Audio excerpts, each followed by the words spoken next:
And we are live with another episode of the Keeg Talks. Today, the Keeg Talks Supergirl, specifically the Supergirl movie that just came out from DC Studios. If you're watching us live, you're watching us on youtube.com/The Keeg Show, or maybe you're listening to the podcast wherever you're listening to the podcast from Spotify, Apple Podcasts, etc., etc. But wherever you're watching us, listening to us, digesting us, like, comment, subscribe, follow, write a review, hop in the chat if you're watching us live. Let us know what you thought about the new DC Supergirl movie. I'm your host, Dimitri Pereira, and it's not just me talking for an hour and a half about this movie. No, in fact, I brought two of the smartest, most critical, in a positive way, not in a, whatever, critique-y, an analyst, content creators that I knew to talk about Supergirl. First, you may know her as Movie Mija. We got Emily. Emily, what's up?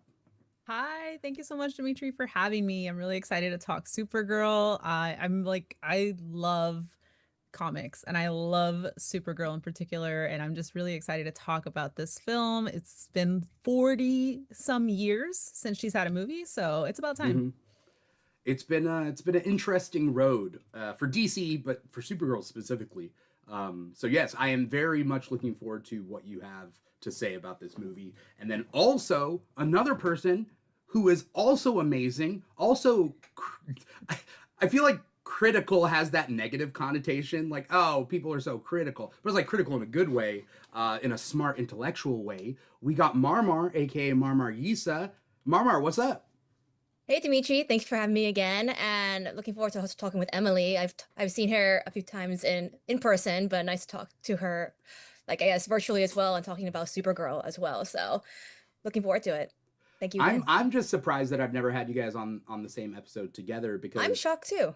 You two are like on, the online spaces, the content creation and reviewing things, and you guys have amazing reviews. And you guys get down to the nitty gritty. So I'm really interested in what we have for this movie, 2026's Supergirl.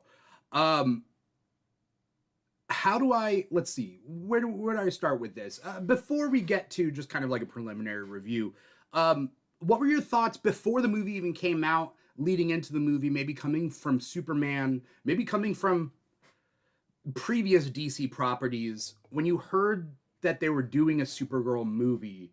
What were your thoughts, hopes, dreams, ideas, concerns? Yeah, there's a lot going on. Emily can take this one first. Okay. Yeah, that's a great question, because my comic book entry hero is Batman. Batman is that's where I got started, graphic novels, and I've just always loved the character. I've always, as someone who loves horror movies, if you've seen my content, you know that about me. I just really like that dark side of the character. And so Superman was actually somebody I just was like always rolling my eyes at when I was younger. I was like, what's his deal? Why is he like this? And it was last year's Superman that really just flipped a switch for me. And I also did my own little research. I started watching Smallville. I watched the original Superman movies, and I was like, oh, I get it now. I understand why this is such an infectious character, what he stands for. And I bring up Superman because you can't talk about Supergirl without talking about Superman. But I think that's also been the thing that's been holding her back in pop culture for so long, is everyone just wants to orient her around how she is in relation to Superman. And so going into this, I was really hopeful to see if they were really just going to let her shine, dig deep into her character, because her origin story, or at least the version that they're basing off of, the Woman of Tomorrow comic series, is very distinct from Clark Kent, and in the way that they both believe in the similar things, but how they get to that is so different. And having to deal with all of that on top of being a woman in space, it's it's still the stigma of the fears of being a woman in the general public also exists for someone like Supergirl, is so fascinating to me. And I was just really excited to see what they were going to do with this character. I know we've all suffered from superhero fatigue, or distrust in these big budget movies, but I still had a lot of hope going in. So that was me walking into the movie theater. I was really excited, I really hyped, and just looking forward to seeing Millie Alcock take on this character. Yeah. I feel like for me, Dimitri, as you know, I'm not a big comic book person, but Yeah. I love watching a lot of superhero movies in general.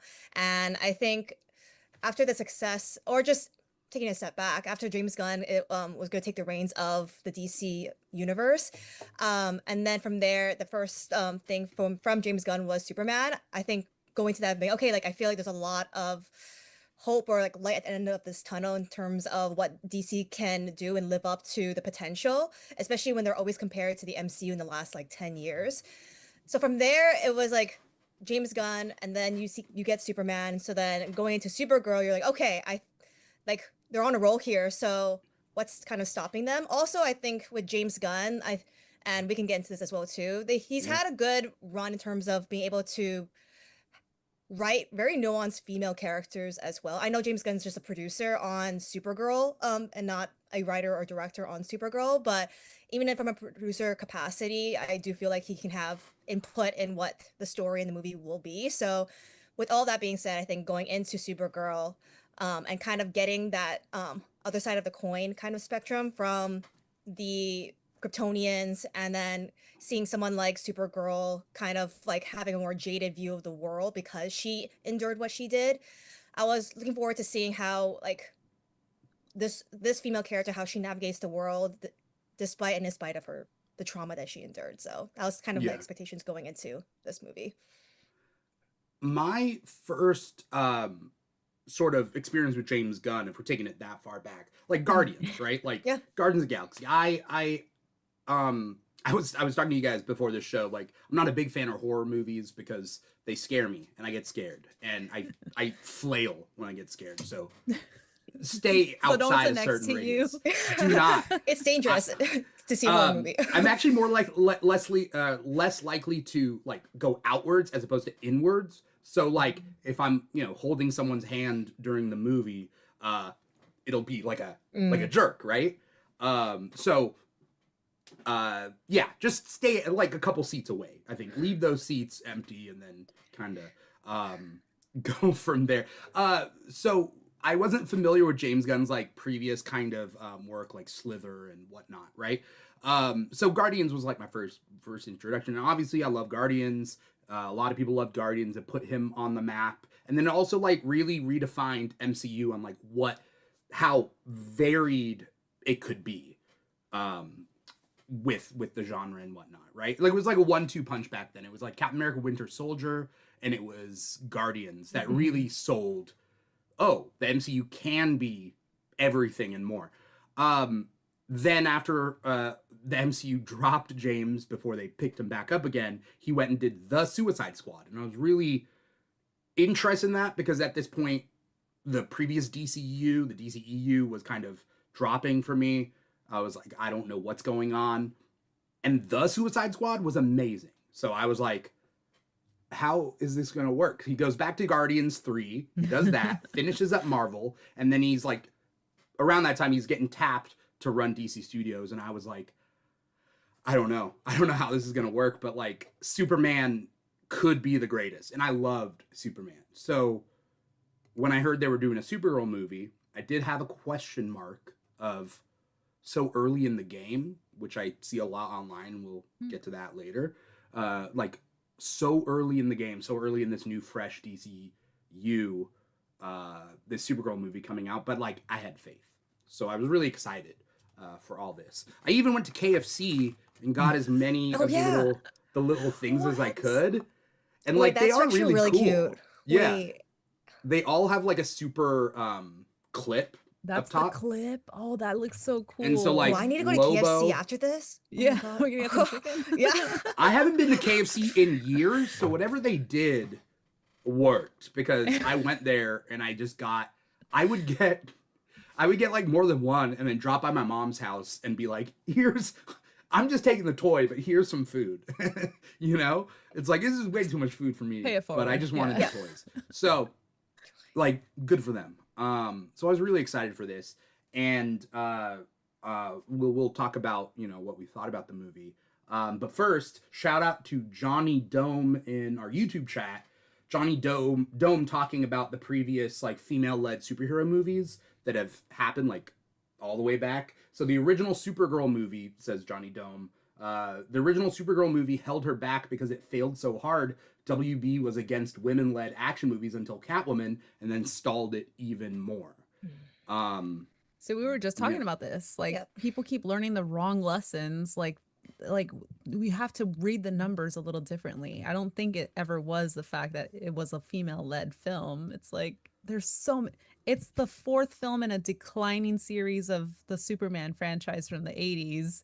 Like, after 1 and 2, people checked out. And so to put her movie number 4 and be like, well, we tried, and they just don't like women.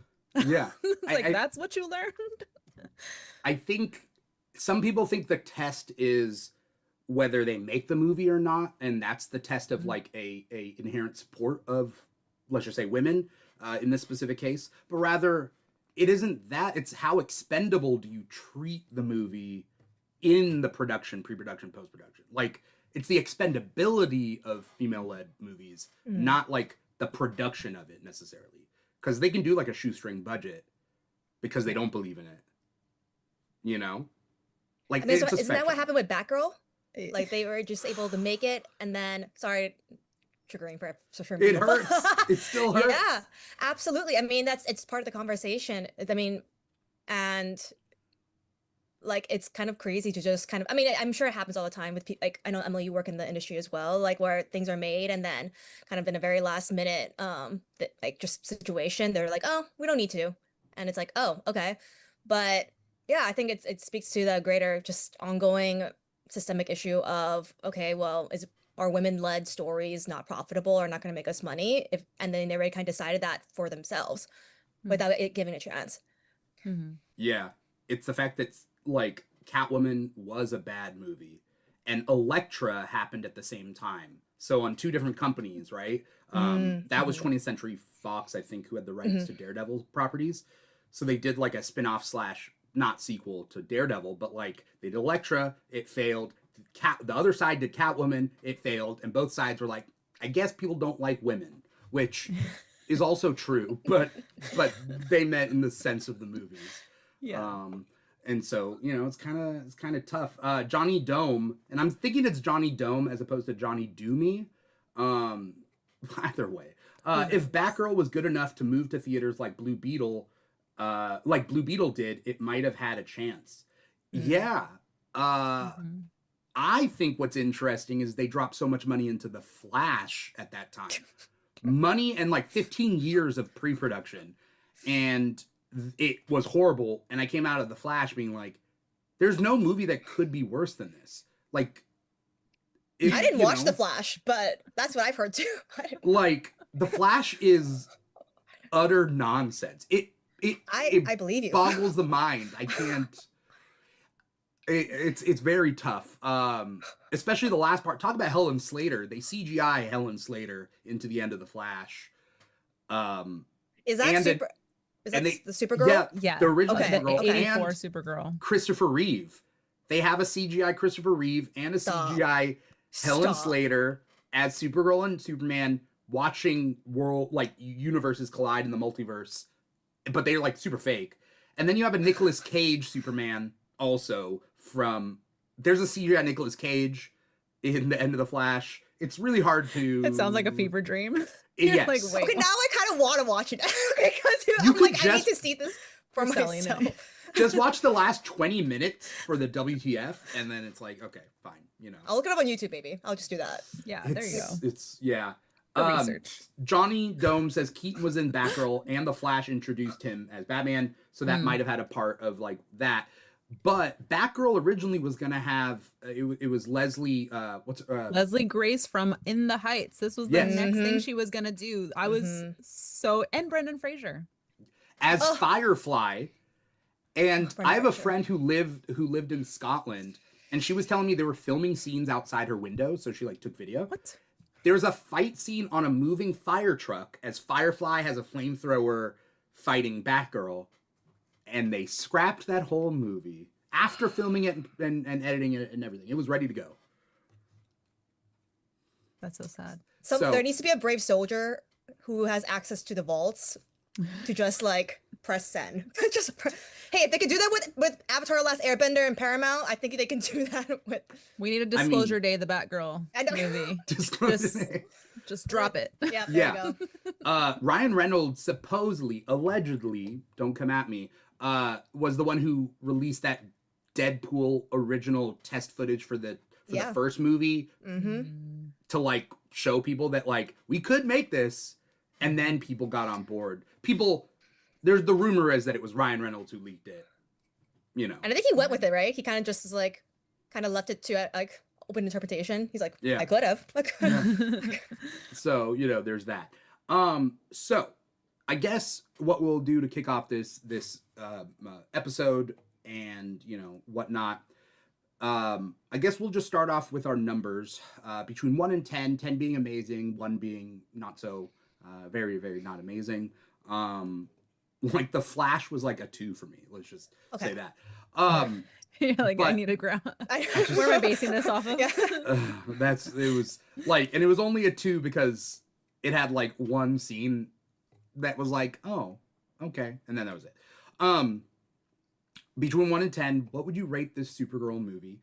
And just a quick reason why, and then we'll get into the nitty gritty because we have a whole episode to do all that and tackle controversy and tackle what people on Reddit are saying and talk about the future of the DCU. But first, we'll start off with that. I don't know if anyone wants to go first, or as host, I could always go first if there's too much pressure to lead. I can go first. Okay. I will say from 1 to 10, I would say a solid 6. And the reason why is it wasn't as terrible. It wasn't terrible, like where I feel like a lot of people would kind of put that in that category, but also wasn't. It's somewhere in the middle. And I think the reason why is because of the potential it could have been. On top of, I do like Millie Alcott as Supergirl. I think she was perfectly cast as Supergirl. And there are moments where I enjoyed myself, but I think the overall story was all right, but I know it could have been a really great story given who Supergirl is in the comics and in kind of pop culture. So that's kind of where I'm at right now. Definitely. Yeah. I need to co-sign that. I wrote down 6. I don't know if you can see it. I wrote down 6. I was like, yes, it's a solid 6 for me as well. I agree. I don't think this is a terrible movie. I don't think that it's awful. I've seen some people as well just already commenting on things I put out of just like, this movie was so much worse than what they're saying. I honestly don't have that same feeling towards it. I think immediately leaving the theater, I was happy. I was excited. I was like, wow, I have a lot of things that I'm really gravitating towards and clicked for me emotionally and really got me excited. But then as I reflected, like in the next day or so, I was like, you know what? There were some things that kind of fell apart for me. And I think the things that were holding it back were there's like, you know, Marissa was saying, there's that glimmer of like what could have been. And it feels like I don't want to get into the misogyny of it all, but it's like almost as if they don't trust that is a compelling enough story to just run with. Like that is already what is happening here is already good enough. You don't have to add on all these extra things to make it, you know, the big punchy movie that it is. And I think it actually took away from a lot of it. And in that, to that end, it feels like it didn't really find its own voice or footing. And it kind of just like gets washed up into the whole legacy of superhero movies. Mm-hmm. Funny enough, I would also give it a 6. But like I was saying in the chat, I don't think like a number rating really gets into the nuance of the critique, right? But do I feel like this spoiled anything that it like poisoned the well? I don't personally feel like it is. I think that a lot of people were either prepped to go in with misogyny or easily swayed to misogyny. Maybe they went in with pure intentions, but any sign of anything, it's very easy to be like, okay, yeah, you know, women. So I think that like different people are coming at it. That, and also that being said, there are people who are going to love this movie no matter what, because it either resonates with them or they just love the character and they're very happy to see these characters on screen. Like movies impact people in different ways, but like 6 out of 10 is how I feel, where I don't feel like I would have skipped it had I had known, but I don't feel like I need to necessarily watch it again real soon. I'll probably watch it again before like Man of Tomorrow comes out. But as far as like my enjoyment and what I got out of it, also reading Supergirl comics, and Superwoman, Supergirl, Woman of Tomorrow, and like the current Sophie Campbell Superman comics, or Supergirl comics, the potential, it is the missed potential there, and my heart hurts. I was very sad. I felt like, I felt a flashback to, oh, we just lost the election. Oh. I was like, what is the impact of this going forward? What are people going to say online? I feel obviously lower stakes, not like not that big a deal, but like fear of the fallout of it all. The fear of the fallout, fear of the repercussions. What does this mean going forward? So we can tackle all that and more. I mean, I just want to quickly hop on to what you're saying too. Is like I am not like I'm out of the DC or I'm like not watching. That is not where I'm at. I'm so far from that. I find it interesting that some people are even trying to blame James Gunn as like he this is how he writes women. I'm like, first of all, he didn't write this movie, right? Like we already said, he's a producer. But like if you look at the legacy of what James Gunn has done and how nuanced, and he has such a soft spot for like tortured souls, from Peacemaker to Creature Commandos and like the Suicide Squad, like being able to turn that property into something that people that was actually really enjoyable and really moving. Like I still have so much excitement and hope for what's to come next. We already mentioned Clayface. Like I just want to like put that out there first, is like this didn't ruin anything for me. I'm disappointed. I see where things had got a little muddied, but I'm still like really excited. I second that. Yeah, I agree. I'm not angry. I'm disappointed. is kind of I was a little let down. I also saw this movie alone, like just because like timing just didn't work with friends. So I was like, okay, I'm just gonna go see it. So I saw it Wednesday at that like fan screening, and like it was a cool experience, and like I bought a cup and whatever, right? But I came out of it being like, I'm also not gonna go straight online and talk about how I hate Supergirl or whatever. Like, I don't know whether that's my conversation to spearhead. Well, I think that's just like the thing that happens when you have, any kind of minority that is leading or the forefront of a film. It becomes like, it can't just be evaluating the movie on the basis of, is it a good movie or did you enjoy it or what does it have to say? It also has to become about the identity of that person. Like now it has to become about like women and what they represent, and if people care to see their stories on the big screen. It can't just we just can't have a regular conversation about what we thought about the movie. Let's start with some positive things with this movie, right? I know that we roughly have the same ratings and everything, but like we're all coming at it from a little bit different angles. What resonated with you guys with this movie? I'm like, you can go. I'm like, okay. I think are we doing spoilers? Yes, this whole episode will be spoiler filled. So I'd recommend for people to watch the movie and then come, or I mean, whatever. It's at your own, Yeah, watch a movie. Yeah. If you have an AMC, watch a movie. Also, if you have AMC A-List, I definitely think that this movie ranks as just go see it. Like, go see it. Yeah, for sure. I think something that really resonated with me, we already, sung Millie Alcock's praises, but I think, there is this story that does deal with suicidal ideation and self-harm. Like that is part of what is happening throughout this. Like she's on this bender. She is, trying to forget. She's trying to essentially hurt herself to some extent. And it's because she is like swallowed up in this grief. And I think there is a moment in the film that like, I was just kind of taken aback. And I think that's what like, that was the feeling I had like leaving the theater with that excitement. It's when she's about to get like murdered by Krem and like Lobo comes in. And she has all these arrows of kryptonite in her. And I feel like there's a moment where she's like, just let it happen.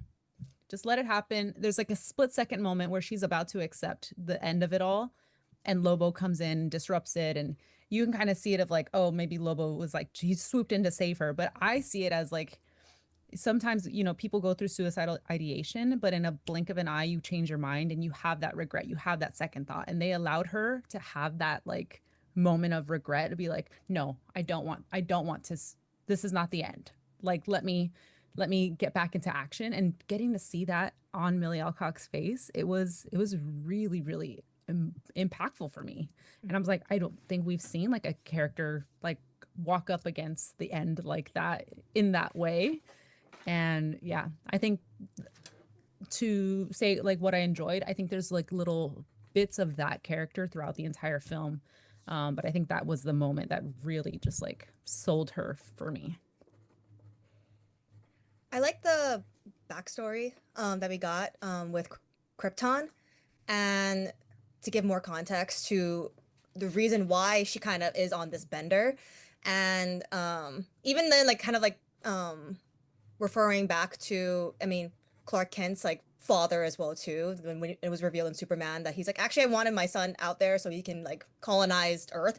But in this case, like on the other hand, it's like the brother, which is Kara's father, kind of had a different point of view or perspective on what was occurring in front of them, with Krypton like kind of crumbling in front of them and trying to save as many people as possible. And then having Millie kind of just seeing, because of the kryptonite, like kind of just everyone kind of slowly withering away in front of her, and her being the last hope for Krypton, that also kind of hit me as well too. I think, going back to the critiques, I think I wish they utilized that a little bit more, or like for Kara's story, but I'm glad that they included it in this movie. And yeah, it kind of able to sympathize with her, with why she does what she does. So I think that was one of the major points or major strengths of this movie for sure. Also, the actor that plays her father, I think was, I forgot his name. I know he's in other things as well too. I but think it's David Krumholtz. Krumholtz. Yeah. Yeah. From the 10 Things I Santa Hate About Claus. You. Yeah, yeah, and the Santa Claus. Yeah. And Numbers, if you ever seen Numbers. The Oh, okay. show. Wasn't he in Oppenheimer too? Oh yeah. Yeah. Yeah, yeah. Shout out to him. But yeah, Yeah. I think he did a great job playing Kara's father. So Yeah, I mean, him playing Kara's father was kind of like a loving sort of thing, kind of like what we think of Jor-El in a way, but Jor-El's not like that in this universe. Bradley Cooper, right? Bradley Cooper Jor-El. Yeah. And though I do think that the whole like conquer the planet thing might I feel like in universe, after they record it, they're like, did I say that wrong? Did I come out wrong? Maybe I was a little too pushy and harsh on that. Should we re-record it? Do we have time? I guess we'll never know. I guess. Yeah. Okay. And then the planet explodes, right? Yeah. So I don't know whether I don't see it as like a Viltrumite invincible sort of situation. But anyway, whatever. But Zor-El was definitely like. Didn't they take a shot at that? Didn't they say like your uncle sent your cousin to like out as a conqueror? Yeah. But like this is different.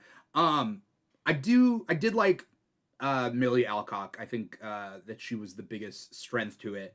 I think it's also very easy for her to do this like tortured soul sort of thing that was prominent throughout the whole thing, and I think that like a lot of the movie rests on that thread of like, what's the point? I've lost everything. I remember what I've lost.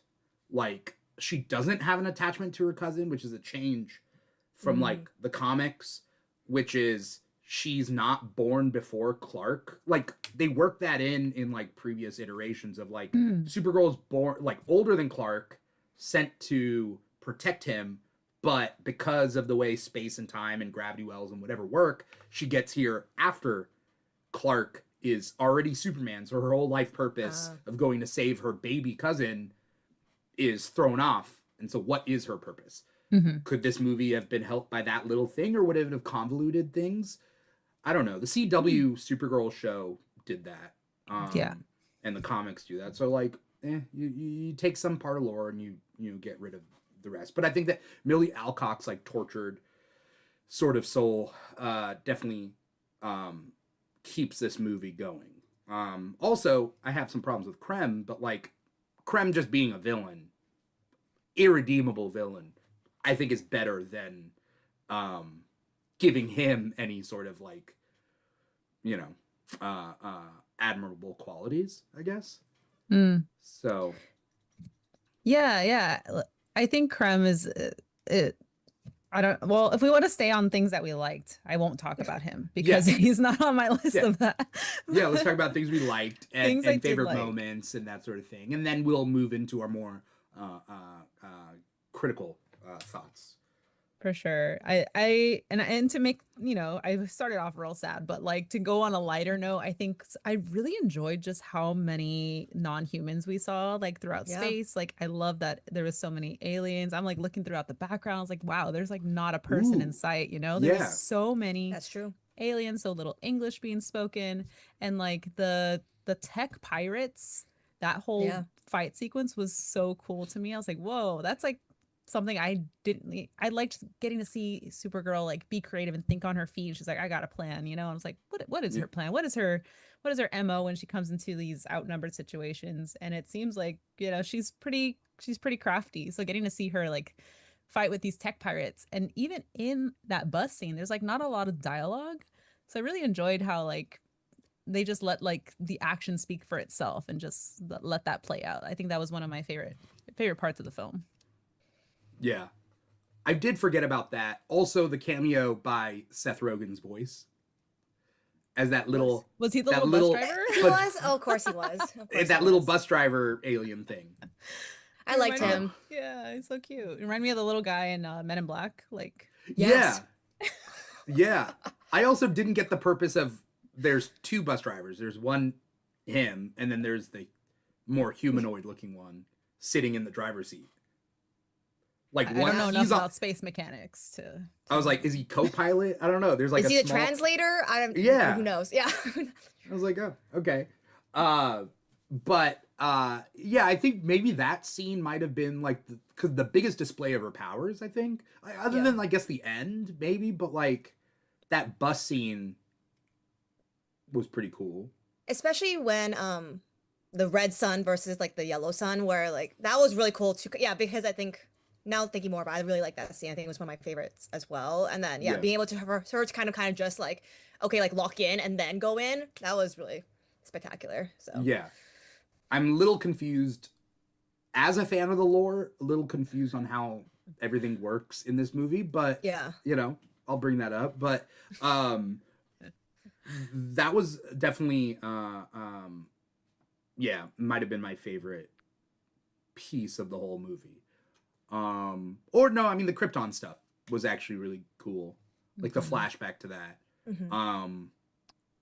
and like the lore drop of like Crypto coming to her on the day of her mom's funeral. I just felt like that just Yeah. added so much more. I was like, okay, now I the stakes have been risen exponentially now. Yeah. Yeah. Like the dog represents a lot more to her for so many more reasons. And that's why she fights so hard to keep him alive. So Yeah. And that reveal of like all the bodies they've had to bury, it was just that was a really big moment. Yeah, because we'd seen like the clips of like Crypto running up to her, like in the trailers leading up to the film, but then to now know like he was like sniffing around where they buried their dead was just like, wow. I didn't even notice that until right now that you just said that. Okay, cool. Yeah, I think that's probably getting into one of the things that's like, oh, I could have done better. It's like really highlighting those moments because they were really blink and you miss for most of them. Yeah.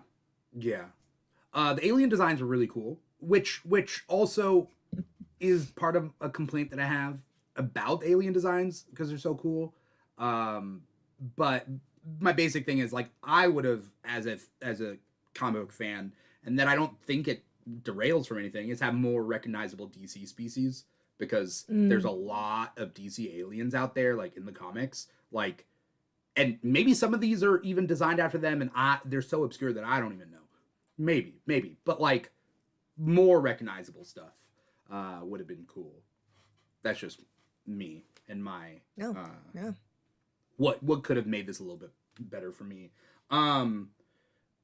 Let's talk about Lobo, because Johnny Dome says we got Johnny Lobo and Johnny Lobo. We got Johnny Dome says we got Jason Momoa playing Lobo, and he's also a fan of the character, which is a win-win when like an actor is a fan of the character and wants to play it. And as we move on now, we can start picking some things apart, because I have some things to pick apart with Lobo. But how'd you guys like Lobo? Okay, so here's the thing with Lobo. I like Jason Momoa as Lobo, just as just a solid entity, and just him kind of just being running amok and a menace. That was cool, and I do think that Jason really it kind of reminded me of his villain character in like Fast X, where he kind of just went balls to the walls, like I'm just gonna just have fun with this, and it really truly showed. In terms of him being in Supergirl, is interesting to me because you could, and again, it's my opinion, like you could just take him out of the movie and nothing would really change, like in terms of Kara's arc or interacting with Ruthie. But I mean, if anything, he interacted most with her than Supergirl. So it leads me to wondering, okay, so why is he in this movie if he's just kind of going to parallel this fight, have his own agenda and just kind of be in exist and cohabit the space of the movie? Yeah. That's what I felt a lot of the time. His contribution to a Supergirl movie was just him, just so happened, oh, we have the same motivations. I gotta get this guy. You're clear going after this guy, and they're both part of the same team. So we're just gonna do our own thing and just be in the scene. That's what I felt throughout his presence in Supergirl. But I do I would love to see him in other DC projects. I think he's a hoot. But that's where I was at. As it kind of kept going on, I was like, okay, I kind of can see why your existence is in this female-led superhero movie, if that makes sense.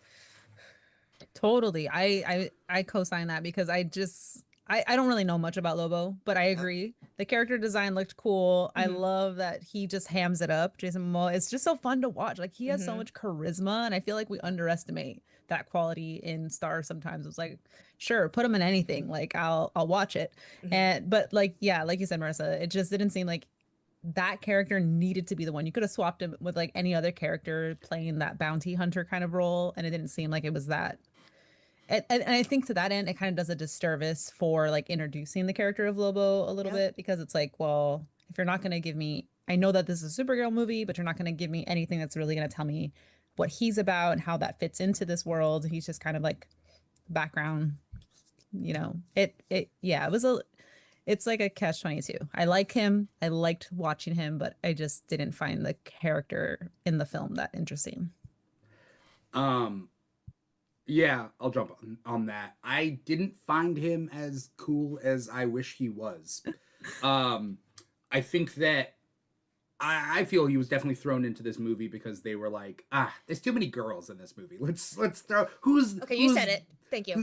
Yeah. Who's the most manly man in DC? Well, it's obviously Lobo. So let's throw him in. And because Lobo's not in Woman of Tomorrow, the comic. So this is, very closely to its detriment, very closely tied to Woman of Tomorrow. Not in spirit, but in a lot of the beats. And it changes some things to make it work with what they've set up with Lobo and everything. But to its detriment, I think it's tied too much to a very single comic book miniseries, right? And Lobo, to me, he didn't do as much as I thought he should do, but he also shouldn't have done more with the interpretation that was here. I think it would have been worse to have more Lobo in this movie, but I would have liked better Lobo. So in my head, there have been 2 live action Lobos ever. One was Jason Momoa, and then people don't know, there was a short-lived 2-season show called Krypton that was on Sci-Fi back in 2000.